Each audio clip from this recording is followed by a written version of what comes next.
have Hilary Coleman and Red River Singers. And they're going to sing songs and tell stories from their new book. And they've got behind Val and Mary later, when it's finished, a collection of stuff, merchandise and different books.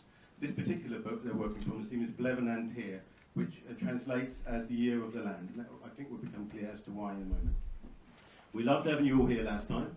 I think everybody had a great night. So a lovely, warm Mullion welcome for the Red River Singers and Hilary Coleman. Thank you.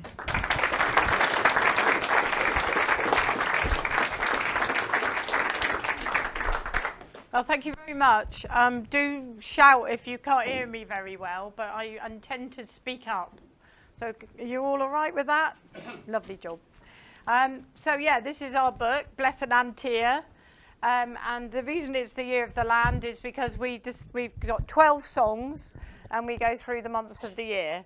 We won't sing all 12 tonight, but so we'll go through the season anyway as we go. And part of the book, not only is there the actual scores and the words, but there are also stories from the Red Rivers themselves, of their memories of farming or growing up in farms or experiences connected with farms.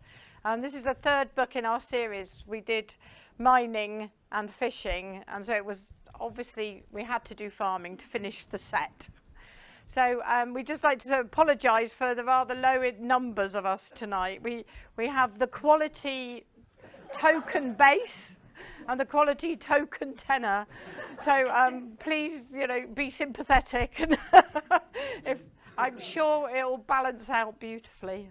But anyway, so what we'll do is we'll start with a lovely farming song, which is called New Mown Hay, and it comes from Mevagissey. It was collected there in the early 1920s, and it was in a book by Ralph Dunstan. So shall we crack on and have a sing? Right.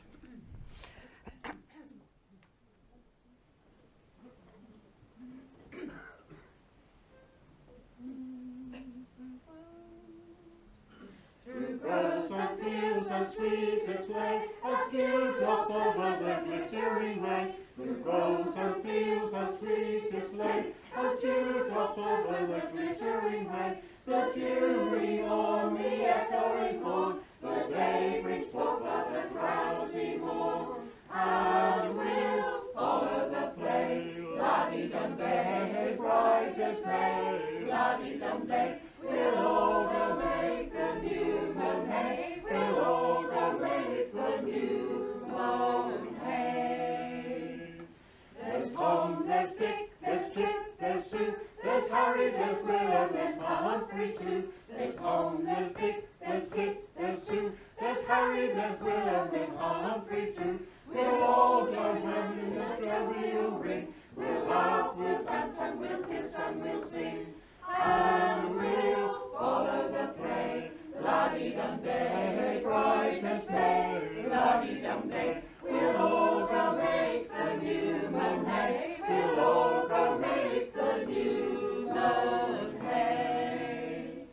And when our daily labour is done, we'll call for more ale at setting of sun.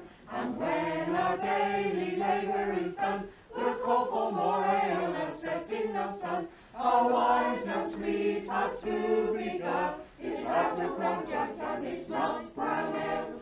And we'll follow the play, la-dee-dum-day, bright as day, la-dee-dum-day. We'll all go make the new mown hay, we'll all go make the new mown hay.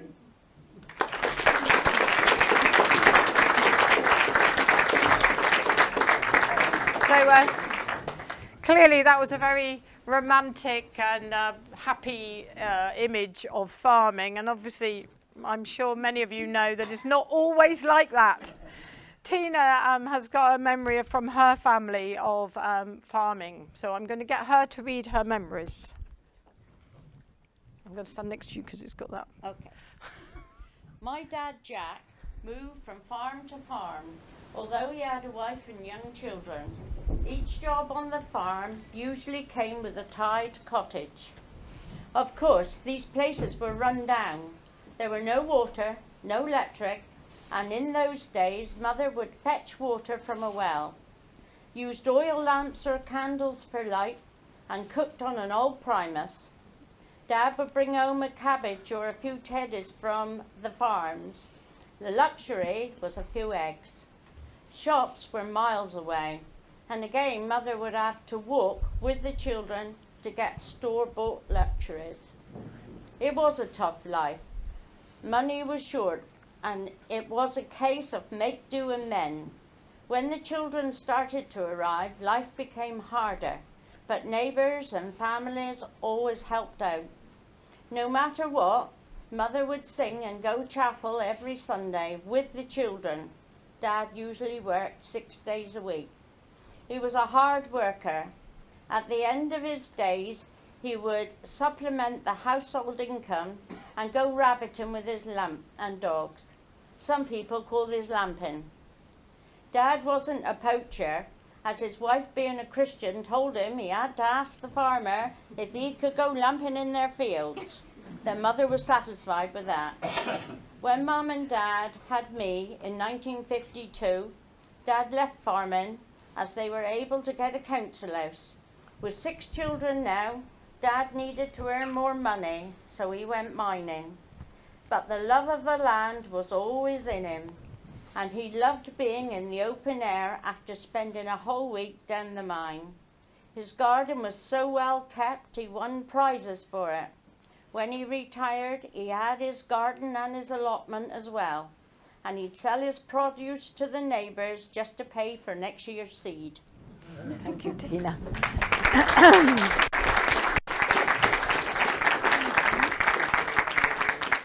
So we're going to sing a song now that I think perhaps a lot of you may know. I hope you do, and it would be lovely if you join in with us, especially the men. You can make up for the low numbers. It's called "The Old Grey Duck." I hope you know it, and we like to think it's a very sad song. It has sort of a happy ending, doesn't it? Yeah. Shall we all stand up?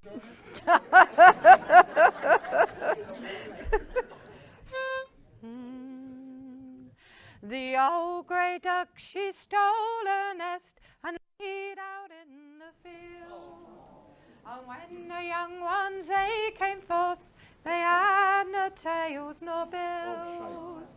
They had no tails nor bills. They had no tails nor bills. And when the young ones, they came forth, they had no tails nor bills. 2 eggs were scat and 1 was addled, and they we throwed away. And them that couldn't clunk nor swim, they all died that same day. They all died that same day. They all died that same day. And them that couldn't clunk nor swim, they all died that same day.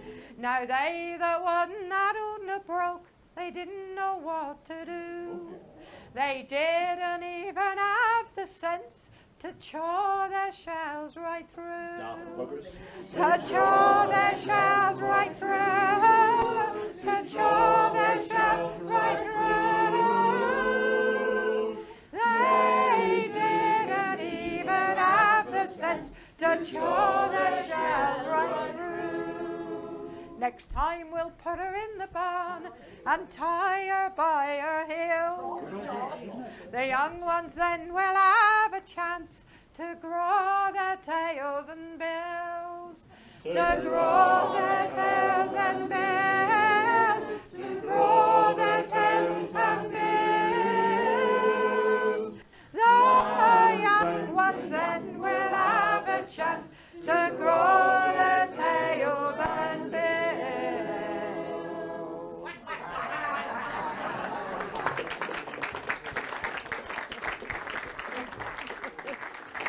Thank you very much. That's one of our ones we sing in the pub. We have a regular pub singing night up at the Countryman at Peace. ever passing that way on the first Sunday of every month, you can come and join us. Anyway, we go back to our farming year. We're actually in March now. You might not have realised it, but we are. And this is the next song is all about the ox drivers. And so I'm just going to read you a little bit. One of our singers that couldn't be here tonight has found out a little bit about ox driving in her village, which is in St Morgan, up near Newquay. And there's a lovely writer, and you may know of him, called Charles Lee. I don't know if you're Cornish, he's an absolutely wonderful dialect writer. And so she's read up something. He actually was an organist there in St Morgan for a while. So I'm going to read her writing. There are 4 roads that you can take out of our village of St Morgan in the Vale of Lanherne. One of these is called Ox Lane, which runs steeply uphill from where there used to be a ford across the Leach stream for Windsor Mill. Here, the oxen would drink before pulling up Ox Lane out of the village to work in the fields above the valley. I have been reading an account by Charles Lee of the Vale of Lanherne, written in 1903. He was an organist at St Morgan Church, and he writes, "They ploughed with oxen in those days. A full team consisted of 8 animals, each of which had its allotted name and answered to it. Spark and Beauty, Brisk and Lively, Neat and Comely, Good Luck and Speedwell." That ran the pretty list. And he says, while the hinds are driving these patient slaves along the furrows, they continually cheer them with conversation denoting approbation and pleasure. This encouragement is conveyed to them on a sort of chant, of very agreeable modulation, which, floating through the air from different distances, produces a striking effect, both on the ear and on the imagination. And Georgina carries on, whenever we walk that way out of the village, we try to puff our way through the ox driver's song. It's very much better when we walk the other way down Ox Lane. So we're going to sing you this song, the Ox Driver's Song, and it's another one that's come from Ralph Dunstan. I don't know if you know Ralph Dunstan, but he did a marvellous job of collecting a lot of the Cornish folk songs. So we'll start with Spark. Okay. Spark and beauty come. Spark and beauty come. Good luck come. For we are the lads that do follow the plough. Spark and beauty, neat and comely. Spark and beauty, neat and comely. Good luck, speed well. For we are the lads that do follow the plough. Over field come, over field come, cross coombe come, for we are the lads that do follow the plough.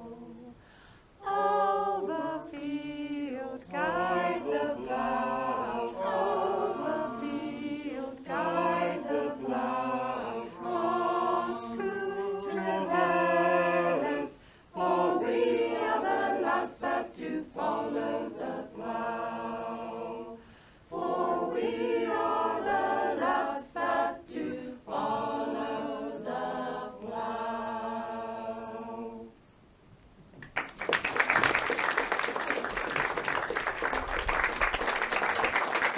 Thank you very much. So we're going to moving on swiftly to April. We've got a hymn, an old hymn. Some of you, maybe you know it. I'll be very interested to know if you know this. It is a Sankey hymn, and the reason we knew about it is because there was a diary by a 9-year-old boy up in East Caradon called William Crago, and he describes his first day in the mine where he had to climb down 2 hours of ladders, which is hard to imagine before you even start work. And he went down with his father, and his father, he said it was beautiful because the men would sing on the ladders. And he said they sang this particular song, and it was called Sowing the Seed, or What Shall the Harvest Be? So we'd like to sing that for you to now. And please do let me know if you know it, because I'm very interested in all the Sankey hymns at the moment. So that'd be great. All right. Are you all right if I stand there? Because then I can kind of... I'm sorry if I'm in your way. Sowing the seed. Sowing the seed by the daylight's fair, sowing the seed by the noonday glare, sowing the seed by the fading light, sowing the seed in the solemn night. Oh, what shall the harvest be? Oh, what shall the harvest be? Sown in the darkness, or sown in the lightness, or sown in the darkness, or sown in the light, sown in the weakness, or sown in the lightness, sown in the light, gathered in time or eternity, shore on shore will the harvest be. Sowing the seed by the wayside lie, sowing the seed on the rocks to die, sowing the seed where the thorns will spoil, sowing the seed in the fertile soil. Oh, what shall the harvest be? Oh, what shall the harvest be? Sown in the darkness, or sown in the lightness, or sown in the darkness, or sown in the light, sown in our weakness, or sown in our weakness, or sown in our night, gathered in time or eternity, shore on shore will the harvest be. Sowing the seed with a aching heart, sowing the seed while the teardrops start, sowing in hope till the reapers come, gladly to gather the harvest home. Oh, what shall the harvest be? Oh, what shall the harvest be?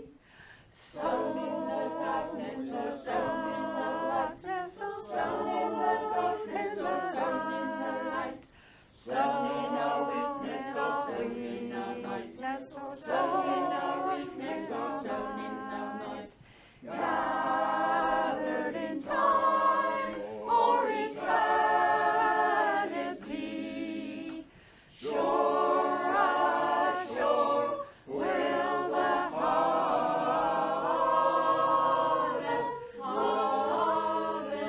be.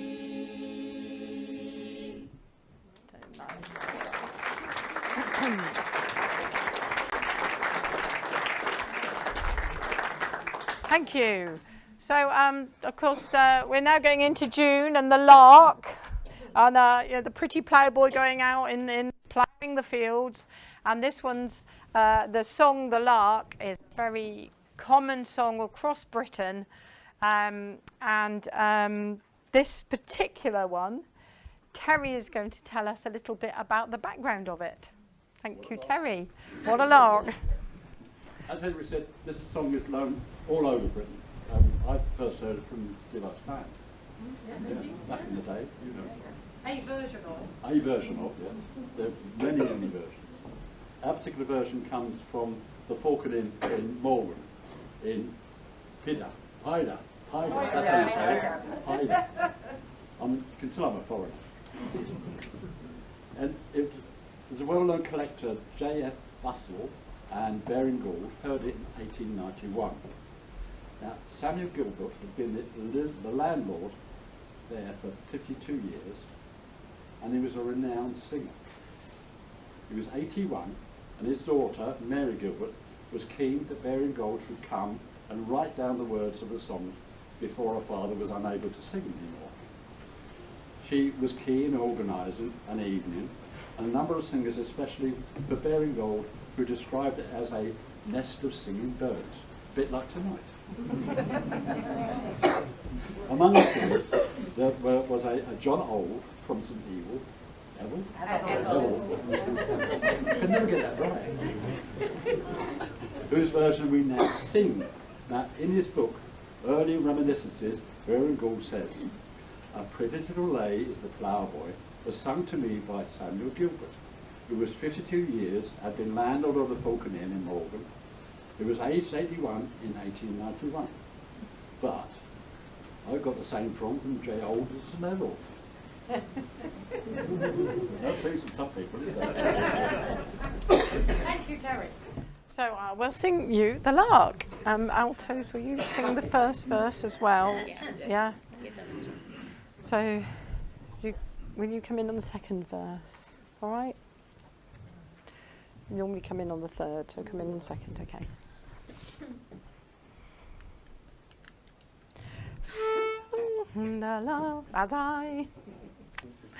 As I was walking one morning in the spring, I heard a young damsel so sweetly she did sing, of all the callings, whatever they may be, no life is like the ploughboys in the month of May. The lark in the morning arises from her nest, and mounts in the air with the dew all on her breast.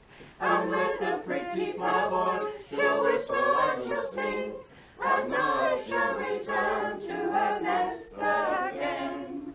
One morning she mounted so high, oh so high, and looked around her at the dark sky. This morn she was singing, and this was her lay. There's no life like the ploughboys in the month of May. When the day's work is over that he has to do, and then to a fair or a wake he will go, and there he will whistle, and there he will sing, and there to his fair the ribbon will bring.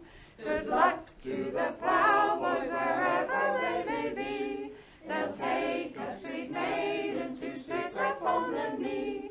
They'll drink the brown beer, they'll whistle and they'll sing. The ploughboys are more happy than a noble or king. The ploughboys are more happy than a noble or king.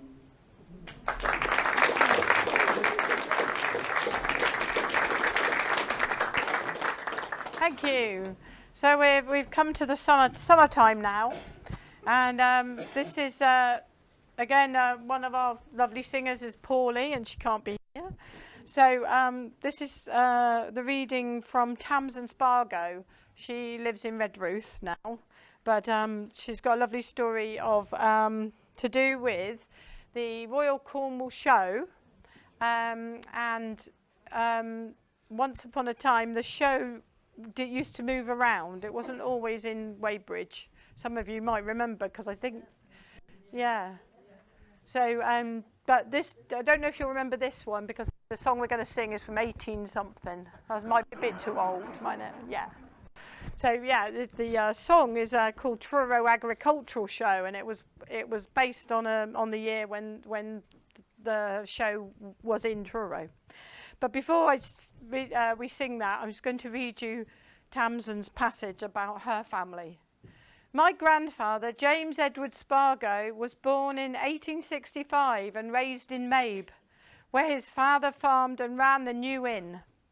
After venturing to New York in the 1880s, where he became a hospital superintendent and met Sitting Bull, the Hunkpapa Lakota leader, he returned to Cornwall and married a market gardener's daughter, Evelyn, in 1900. His own farm at Park and Gew near Penryn became famous for its prize herd of Jersey cattle. The Spargo herd regularly won prizes at the Royal Cornwall Show in the days when it moved around Cornwall. And photographs distributed by feed producers show my father John and his elder sister Lillian proudly holding them. The creamy Jersey milk also drew the attention of Joseph Rowntree, who, according to my younger aunt Mabel, regularly travelled to the farm to choose the best milkers for his chocolate, bringing a special tin of Rowntree's cocoa for the family, a huge treat.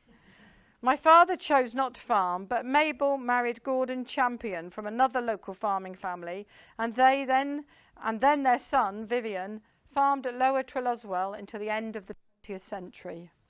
So yeah, there's a wonderful story about these amazing cows and the Royal Cornwall Show. It was actually the one I'm talking about is actually in June 1861. It was the first visit of the Bath and West of England show to Cornwall. The show of the Royal Cornwall Agricultural Society and the exhibition of the Cornwall Horticultural Society were merged with it for that year, and the combined show was held at Truro. And this song sprang up and was immensely popular. It's highly accurate. We do alternate men and women on the verses, so good luck, men. All right, you're on your own. Oh, if anybody knows this, there's a nice chorus you can join in. Don't go kissing the girls you know at Truro Agricultural Show. I'm not sure who that applies to, but we can all sing it.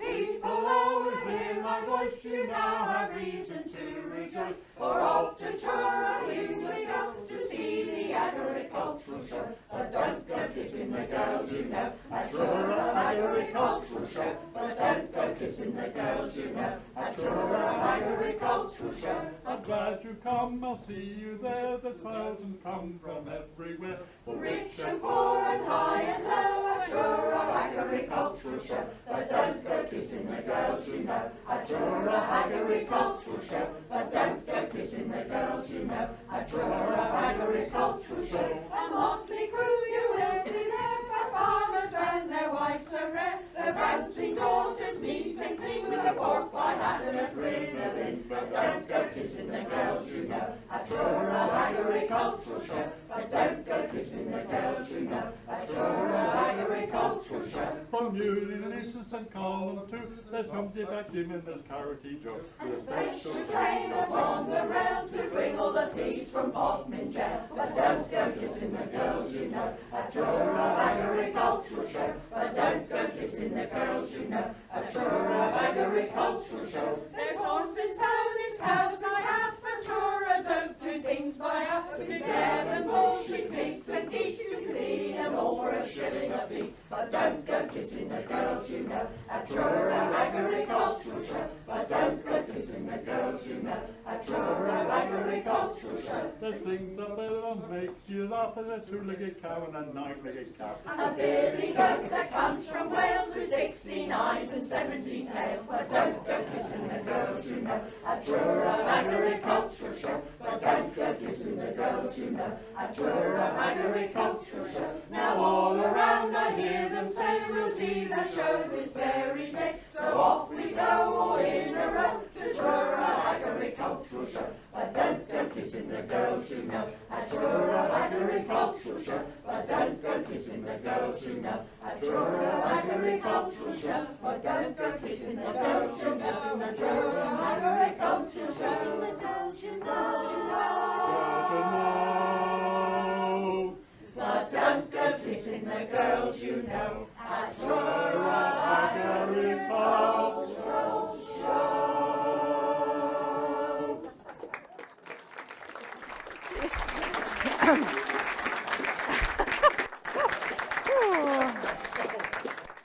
Thank you very much. So we're moving on into harvest time now. How long are we meant to be singing for? Pardon? Half past. Right. Yeah, or thereabouts. Yeah, that's all right. I have to keep an eye on the time. Thanks. I suddenly thought I didn't ask you. Could be here all night. Anyway, so the harvest song, and Angela, I was going to ask her to read out. Do you want the book, love? Yeah. Here we are. Oh, you got one? That's lovely.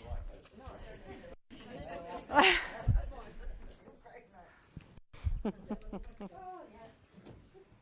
abiding memories that I have of my childhood is that of growing up in Carnkye, a small village near Madrid. All the other children were like my extended family, really. They included the farmers' children as well. At harvest time, we all helped to stand the stooks in the field so that the grain was turned up so the sun could dry it. Also, if there were bales of straw to be taken into the barn and stacked, then we've done that as well. I mean, I'm talking about like 10-year-olds. We're not very old, really. No one else can say it, we don't. The farmer's wife and daughter always came out with trays of lovely, good squash for the children and tea for the farm labourers. Looking back, our lives were controlled by school and the seasons, helping Mum tender chickens as we had a field by our house, and the farmer with his harvesting. Didn't feel like work at all, we just got on with it. Thank you.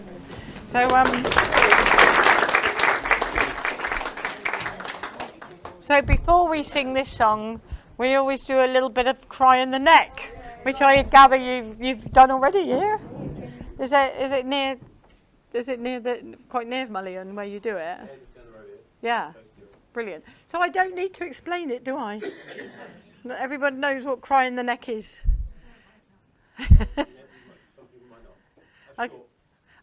Well, basically, it's when the last sheaf of corn or wheat is cut, and you hold it up and you say a particular cry, and it's all to do with having a blessing for good harvest for the next year, in simple terms. That's kind of what it is. Anybody else want to add a bit? You're happy with that, yeah? Okay. So Angela is going to be our crier, and then we'll follow the pattern because it's fine. We'll sing this song. The harvest song comes from up right on the border of Devon, between Cornwall and Devon, right up in North Cornwall. Where are you? There she is. I am. What are we? Hooray! Now the corn is all ripe and the harvest begin, and the fruits of the earth now we gather them in. In the morning so early our reapers we grind, and away to the fields for to reap and to bind. Oh, how pleasant it is for the foreman to begin.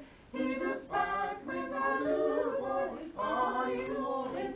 We're all in, says the couch, told behind and before. We're to have a fresh hedge and a sheep or two more.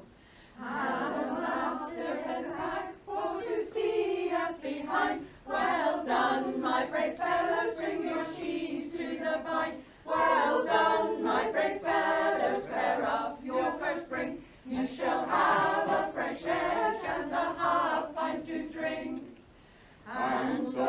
we go on through the heat of the day, some reaping, some mowing, some merry and gay. We'll reap and we'll mow, we will whistle and sing, unflagging until all the corn we bring in. Now the wheat is all cut and the barley all bound, the industrious farmer sets ploughing the ground. His turnip, his marigold, and the other seeds sow, and we'll all continue till all done we go. Our day's work is done, to the farmhouse we steer, to eat of our supper and to drink some grand beer. We'll eat and we'll drink, health to him and his wife, his prosperity be with them all the days of their lives. His prosperity be with them all the days of their lives.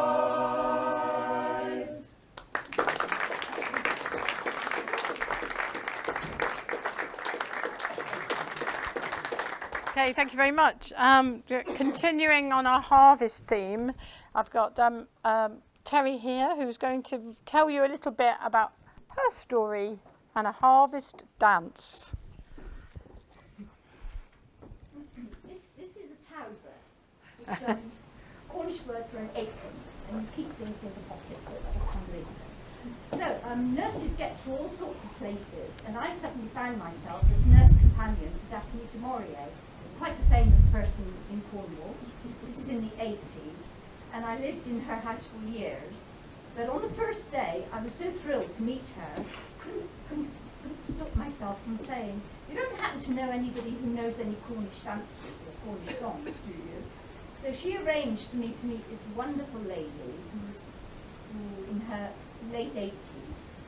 She was called Mrs. Alberta Roos, and she lived near St Austell, which is where du Maurier's house was, near St Austell. Well, Mrs. Roos was sitting in an armchair, and she looked part of it. I mentioned the Cornish dance. She leapt out of this chair, and she started doing this, these slippers. She was just absolutely wonderful. She said to me, "Oh, I know a dance that we used to do in the fields at harvest time. When I was about 6, my grandmother taught it to me, and her grandmother taught it to her, and her grandmother taught it to her. And she lived in this farmhouse all of her life, as had those generations before. And so actually it goes through the Bledhen and Tir, seasons of the year with seeds. It goes through, well, before sowing, reaping, mowing, etc. We'll see in a moment. And she just showed me how she did this dance. And she sang a little verse. She says, "Oh yes, we've got a verse that goes with this. You have to sow 4 seeds to make one grow." It's quite famous, I think, this verse. She sang, "You have to sow one for the rook and one for the crow, one to rot and one to grow." And so this lady lived to 102. And she knew that this dance wouldn't be forgotten. And it almost was, really, apart from these 2 magical ladies. So I'm going to do Mrs. Roos' dance. And we're going to sing it. Yeah, it's just the harvest dance. Thank you. And I'm going to count 4. 4. As we know.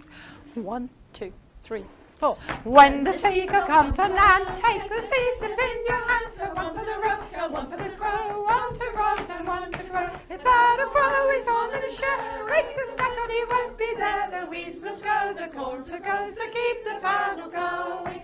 Keep the paddle going, keep the paddle going. The weeds must go, the corn to grow, so keep the paddle going. Take the sigh and swing high, take the sigh and swing it. If thee go out the sigh yourself, take the sigh and swing it. If thee go out the sigh yourself, I will wear you glory. Swing high and swing low, and we'll be there a 40. We'll be there a 40, we'll be there a 40. Swinging high and swinging low, and we'll be there a 40. The corn is for we to keep up on high and toss the sheep. The wind will blow the dust away, so say goodbye to Gertie Gray. White bread, sweet baby, don't come out, I'll break the hill. We'll thrash away, so keep the thresher going. Keep the thresher going, keep the thresher going. We'll thrash away, till we again start.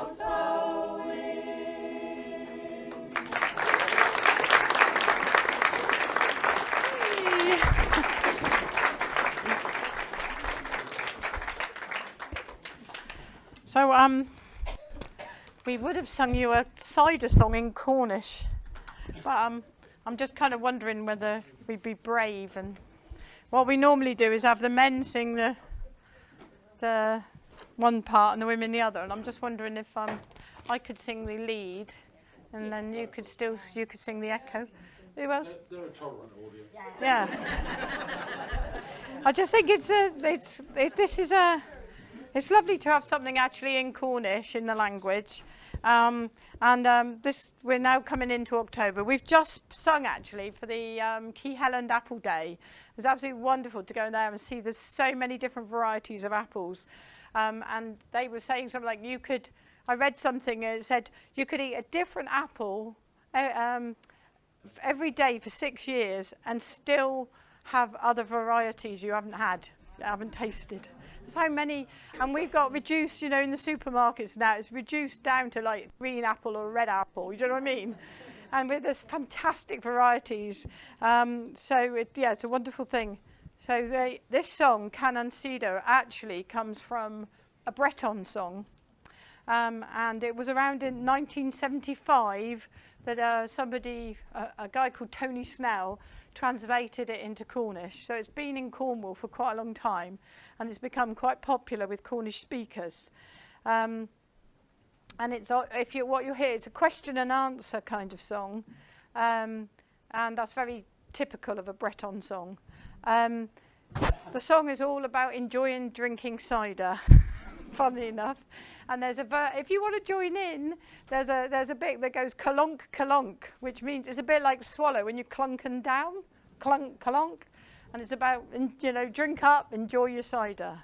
So just join in with kalunk kalunk if you want. Who am I going to lead? Who else follows apart from you? Terry. So Terry and Wendy, if you go there, are you going to have a go at leading? We're going to have a go at leading, aren't we? Okay, you sure? You don't have to. I don't know what's going to come It's the first time for everything. I was going to lead, but shall I lead with you, or shall I give you? Start us off, and then you can go and join the ladies. All right. I might start off with the men and then go somewhere else. leave the room or something. I don't know. Okay. First time for everything. There, isn't it, love? First time. Cedar. Okay.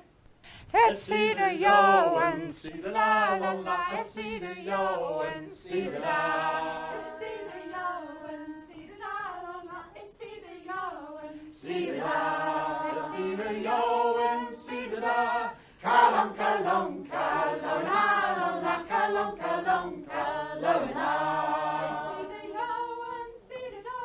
Kalong kalong kalong kalong kalong kalong It's cedar auric as you drive on la. It's cedar auric as you drive. cedar auric as you drive on the cedar auric As you drive, cedar auric as you drive. Kalong kalong kalong kalong kalong kalong kalong cedar auric as you drive. Kalong kalong kalong kalong kalong kalong kalong Ameris meris magatalong Ameris meris magatalong Magatalon la Amiris miris Magatalong Ameris magatalong Kalong kalong kalong kalong kalong kalong kalong Kalong kalong kalong kalong kalong kalong kalong Get a pen on my back. Get a pen. Catch a penny on Gara. Catch a pen on la penny on Gara. Get a pen. Get a pen. Kalong kalong kalong kalong kalong kalong kalong Penny on Gara. Catch a pen. Kalong kalong kalong kalong kalong kalong kalong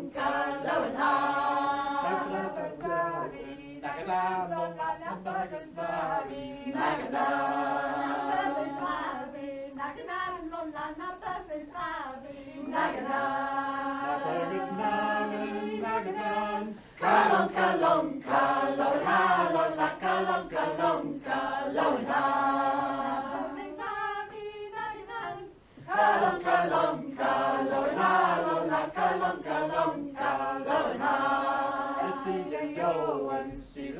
Alma, cedar yowin, cedar da, cedar yowin, cedar Alma, cedar yowin, cedar da, cedar yowin, cedar da. Kalong, kalong, kalong, kalong, kalong, kalong, kalong, cedar yowin, cedar da.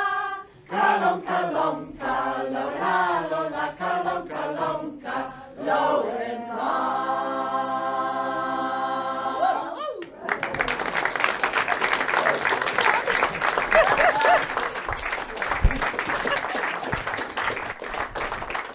Well, that was very brave of you, my loves.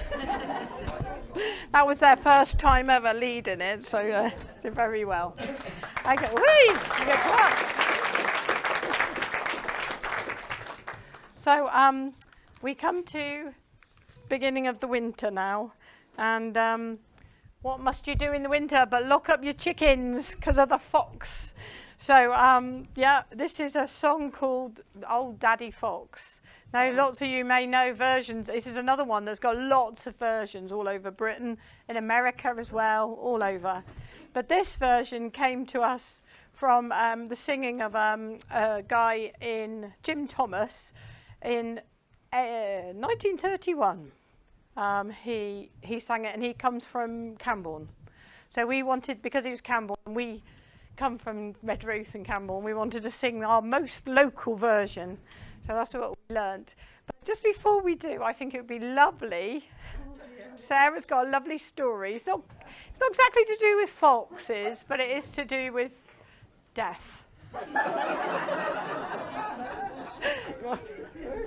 So, are you all right to read it, my love? Thank you.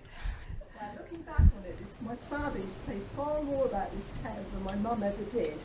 And when you hear it, you'll know why. Right. My mother in the Gander. My mum Joan, along with her 3 brothers and 2 sisters, were all Tonsoons born and bred. They and my grandparents lived in a tiny cottage up Lodge, as they used to say, in Lodge Woods, which I think is now more properly known as part of the Kennel Valley Nature Reserve. At the entrance to the track that led to their home was the dairy farm, run by a Mr. Law, where from an early age my mum and the rest of their family played and helped out, much like Andrews, I think. My mum eventually ended up working on the farm as a dairy maid until her marriage in the 1950s. She loved it, especially milking the Guernseys, which she said were some pretty little cows, but right little buggers to milk. Like most Cornish farms, especially during wartime, Mr. Law grew a mixture of crops and kept a mixture of animals to make ends meet, including his pride and joy for the gander and his geese. The gander was much cherished and admired for his size, prowess and garden talents. He was very, very territorial.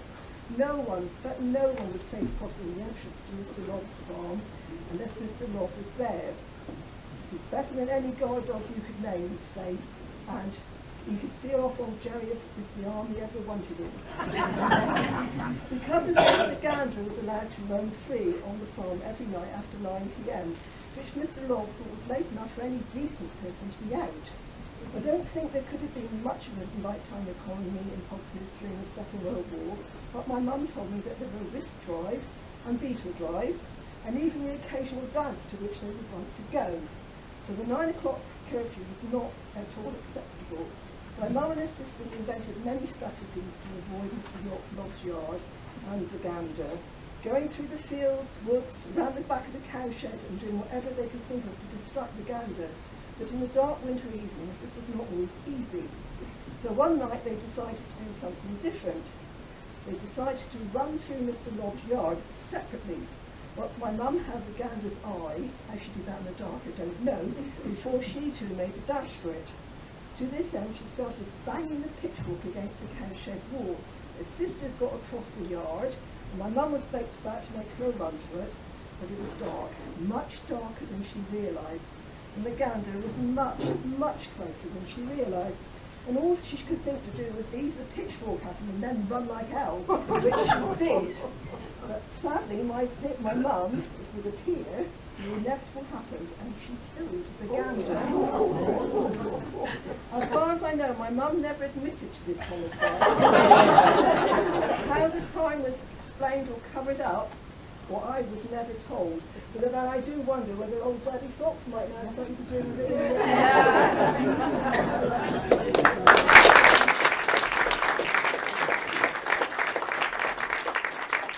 So we'll sing you Old Daddy Fox from Camborne.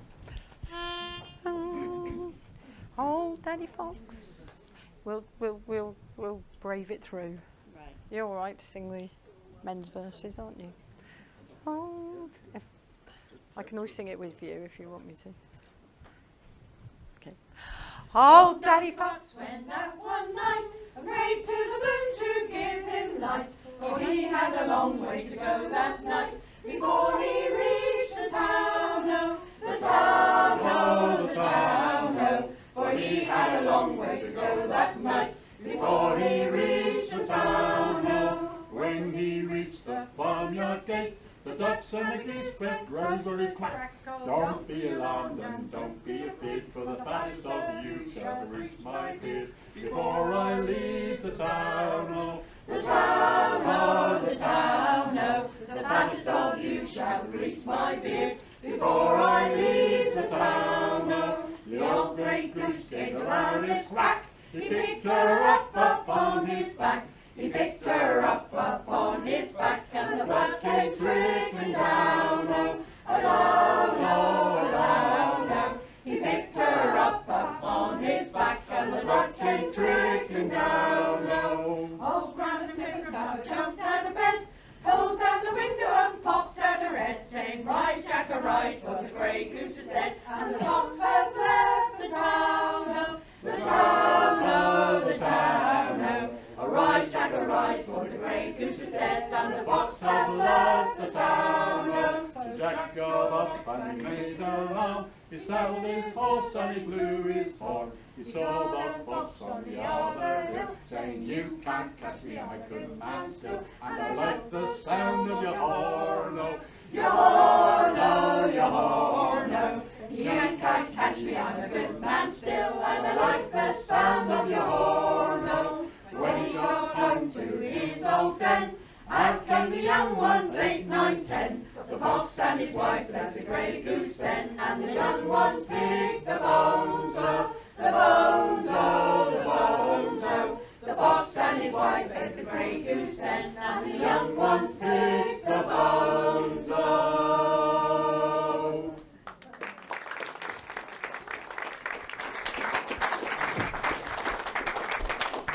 Thank you very much. So we're going to just do one more to finish, and it's a suitable in December, all nice and quiet and cozied up. We'll sing you a lullaby, and this one comes from the singing of a woman from around St Germans or Antony near Tull Point, and she was the daughter of a husbandman. What could be more appropriate than talking about cows and sheep coming home to sleep? And we're going to sing it partly in Cornish and partly in English. But before we do, I just wanted to I had many of my holidays on a farm, but it was on the Isle of Wight. My grandfather farmed, and my mum grew up on a different farm, but another farm. And I'm just going to read a little passage from my mum. She used to sing with the Red Rivers, but she's moved up to East Cornwall, a long way away. I grew up on a farm in the 1930s and 40s. Our land girl Betty could normally be found in the cowshed together with the cowman Jack, and that was where I too loved to be. They were always ready to let me help whenever I appeared.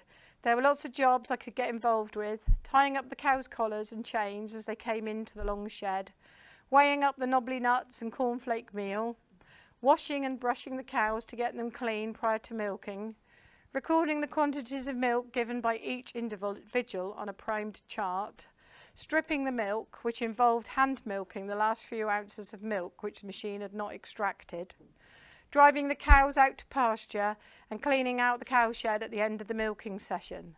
I knew all the cows' names and could tell them apart, even when they were out in the field.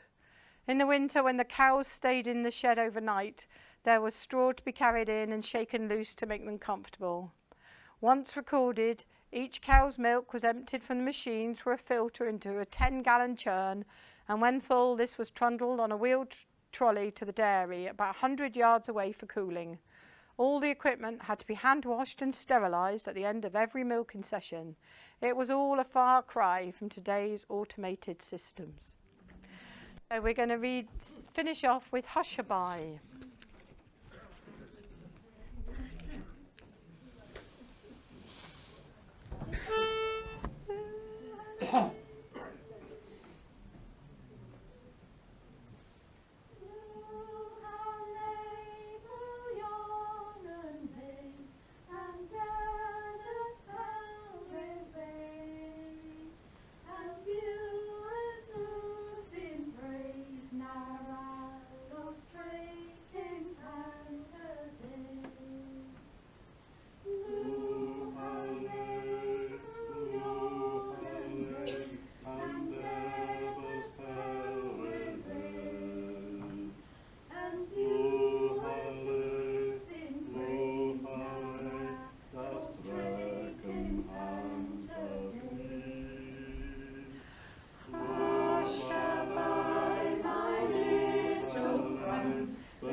Really beautiful.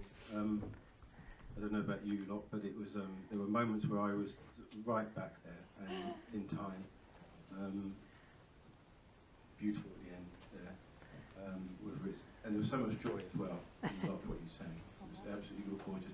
But the spirit, I think for me, the sense of the spirit that kept that hard work and definitely talked about the boy going down the mine. Yeah. That, 6 hours, did you say 2 hours? 2 hours climb, yeah. But then the spirit of music and song, and you brought that to us this evening, so thank you. So another round of applause for this wonderful.